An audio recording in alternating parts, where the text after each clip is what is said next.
For most of human history, mornings weren't something to rush through. They were something to honor. The rising of the sun wasn't just the start of a new day. It was a renewal of balance, a daily conversation between the body and nature. In ancient China, this belief became the foundation of one of the world's oldest health systems, a philosophy that saw the morning not as a time to get going, but as the most sacred opportunity to tune yourself to the rhythms of life. What they created wasn't a workout or a diet, but a ritual, a quiet, deliberate sequence of actions refined over thousands of years. A system that began long before modern medicine, but one that eerily aligns with what science now confirms about stress, sleep, digestion, and longevity. Today, we'll explore that system. The 3,000-year-old Chinese morning ritual, designed to awaken the body, strengthen the spirit, and align the mind. And by the end, you might realize that the path to better health has been hiding in plain sight for 3 millennia. The philosophy behind this ritual begins with a simple but profound observation, that the human body is not separate from nature. It is nature.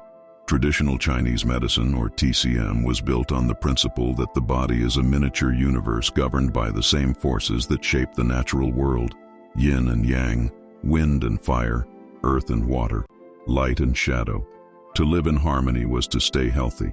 To live out of sync was to invite illness. In this framework, the morning represents a moment of yang rising, the return of light, heat, and movement. While night is yin, cool, still, inward, the dawn brings activation. It's when your body shifts from restoration to creation, and the ancients believed that how you handled this transition determined how your energy, mood, and health would flow through the entire day. That's why they didn't start their mornings with force. They began with observation. When a person awoke, the first instruction was simple: remain still.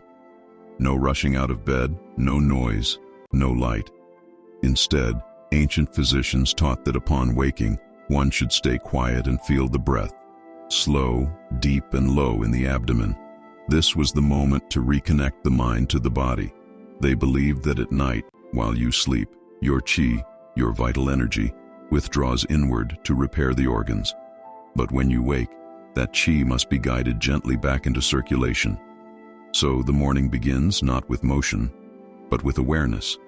Slow, steady breaths through the nose, hands resting on the abdomen, feeling the rise and fall, until you can sense your own energy beginning to move. This wasn't superstition, it was physiology.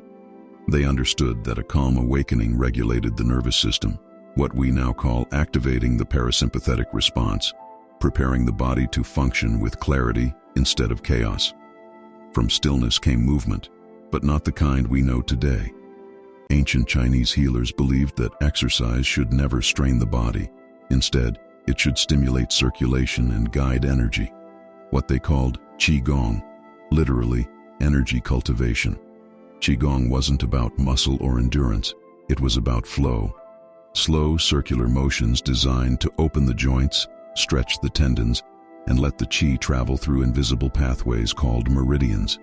Each movement corresponded to an organ: the liver, the heart, the lungs, the spleen, the kidneys. And by practicing them at dawn, you were said to wake the organs in harmony with nature's rhythm. To the modern ear, it may sound poetic, but studies today show that slow rhythmic movement, synchronized with breath, lowers cortisol, improves lymphatic flow, enhances joint mobility, and supports digestion. In other words, their poetry had science behind it. And so, each morning, before food or work or noise, came gentle flow. Not to burn calories, but to balance energy. They believed that stagnant energy was the root of all disease, what they called stagnation, and the antidote was movement guided by breath, not force.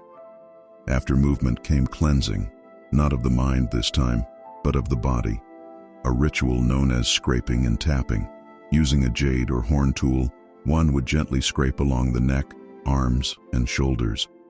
This practice, known today as gua sha, stimulated the skin, increased circulation, and was believed to release trapped wind, energy, or tension that accumulated overnight.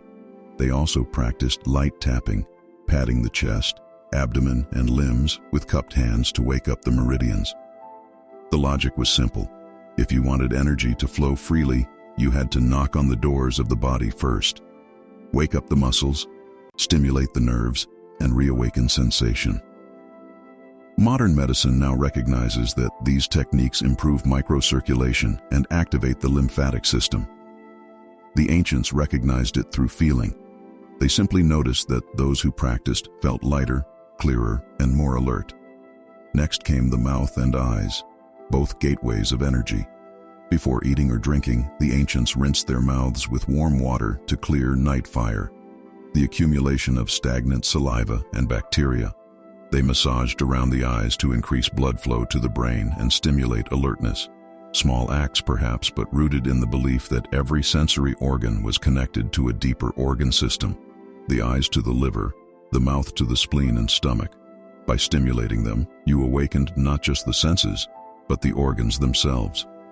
And then came sound, one of the most intriguing parts of this ancient ritual. The Chinese developed what they called the 6 healing sounds, or Liu Zi Jue. These were 6 different breath patterns, each producing a sound that corresponded to a specific organ. Sh for the liver, Ha for the heart, Hu for the spleen, Si for the lungs, Chui for the kidneys, and a final gentle He to harmonize them all. It might seem mystical, but again, science offers a bridge. Modern studies show that humming, chanting, and slow vocalization increase nitric oxide in the sinuses and activate the vagus nerve, the main pathway of the parasympathetic system, the one that calms the body. In other words, the ancients were using sound to self-regulate stress before we even had the term. By this point in the ritual, you had breathed, stretched, scraped, tapped, rinsed, and vocalized. Your body was awake, but your mind was still calm. Now came the act that tied it all together: drinking warm water. This wasn't optional.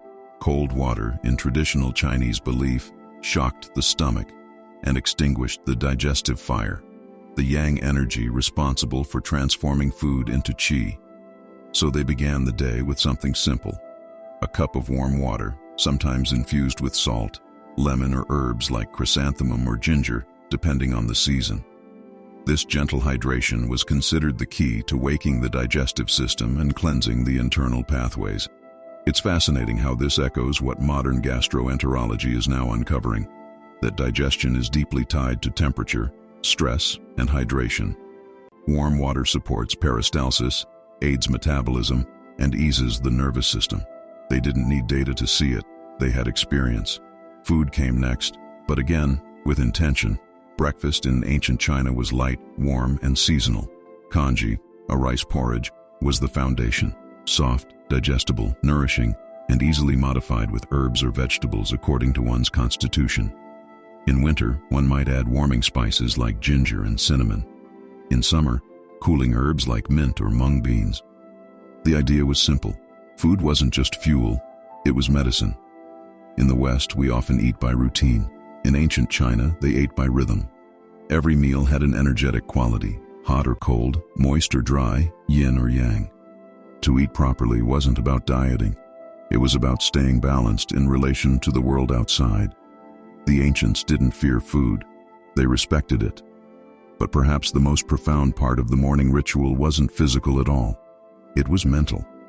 After all the cleansing and movement, one was encouraged to sit in quiet reflection, to align the mind before entering the day. Some practiced meditation, others wrote poetry, or simply watched the sun rise. This wasn't indulgence, it was maintenance. They believed that emotion was energy too, that anger, fear, grief, and worry each carried frequencies that could damage organs if left unresolved. So each morning was an emotional reset, to calm the heart before interacting with the world, to release what the night had stirred. If the breath awakened the body, reflection purified the mind. And that brings us to perhaps the greatest insight behind all of this: the belief that health is rhythm. In the modern world, we define health as the absence of disease. To the ancient Chinese, Health was the presence of harmony, between yin and yang, between body and environment, between action and rest. They saw life not as a line to climb, but as a wave to ride. Each day was a miniature version of that wave, waking with the sun, peaking with the noon heat, softening with dusk, restoring with night. Their rituals weren't superstitions. They were alignments, a way to stay synchronized with the natural order, what they called the Tao, the way.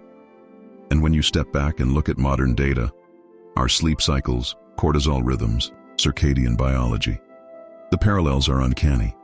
Science has finally given names to what the ancients already knew intuitively, that our bodies crave pattern, not chaos, that stress kills rhythm and rhythm restores life. So, what would happen if you tried even a fraction of this ancient routine? If instead of grabbing your phone at dawn, you took 3 deep breaths? If you stretched before you scrolled? If you drank something warm instead of cold? If you treated your mornings as a form of care, not competition? Would it really change your health? The truth is, yes, slowly, subtly, but profoundly. Because the goal isn't perfection, it's consistency. This is what made the ancient Chinese approach so powerful. They weren't chasing 6-week transformations or viral detoxes. They were cultivating longevity, one mindful morning at a time. And maybe that's why so many of their practices have survived. Because when something works, not for a trend but for centuries, it becomes tradition. There's a line from the Huangdi Neijing, the Yellow Emperor's classic of medicine, written over 2,000 years ago. It says, "The wise man eats and drinks at regular times, rises and rests with the sun, and avoids overexertion. Thus his body is full of qi, and his spirit is peaceful." In a way, that sentence captures the entire philosophy of the morning ritual. It's not about control, it's about cooperation. With nature, with your body, with time itself. And if you think about it, that's what real health is. Not a battle, but a balance. So tomorrow morning, when you open your eyes, pause. Before you reach for the phone or the coffee, before the day begins to pull you outward, take a breath. Feel your chest rise, your belly move, your mind quiet. You don't have to follow the entire 3,000-year-old ritual. Just start with awareness, because maybe that's what the ancients were really teaching.